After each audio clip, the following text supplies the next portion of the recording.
Oh, hi, Steve. Hey, mate. We're in the yard of Ashton Packet Boatyard. That's where this boat has been sitting for the last 20 odd years, 25 Really? years. And I think it could be an ideal boat for the finger dock. It's an old butty boat, probably built in the mid-20s. And these boats were actually built for use around Birmingham as well, but they were built particularly fine for the London, Midland and Scottish Railway. Right. So they're known as station boats because often these boats were transshipping goods between railways and canals.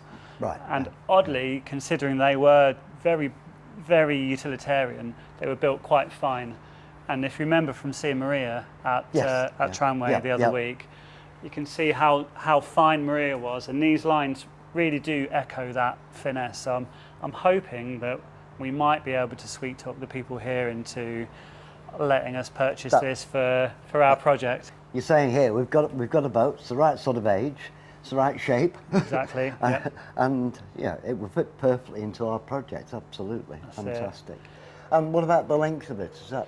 This should be about ideal. The finger dock is nominally 30 foot long. Yeah. So we definitely want to be within that by a couple of foot.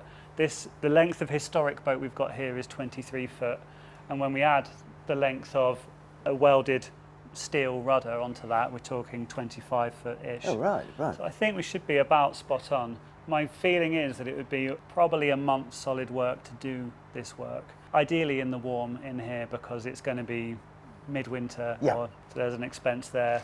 The actual moving out, hopefully blasting and then painting, lifting onto transport and transport to Marple that's the first batch of expenses, as it were. Then once it's at Marple and we've got the expense of installing it, then dropping in the point of contact areas, the flooring, the seat tops, the gunnels, and then getting the fancy paintwork done. And creating a doorway in? My plan would be to install all the doorway and floor bearers before it leaves, ideally, this warehouse, this workshop. So yes, quite a catalogue of expenses as it goes along, and a few logistics as well. Right, well, thank you very much. I think it's a really exciting project. It is.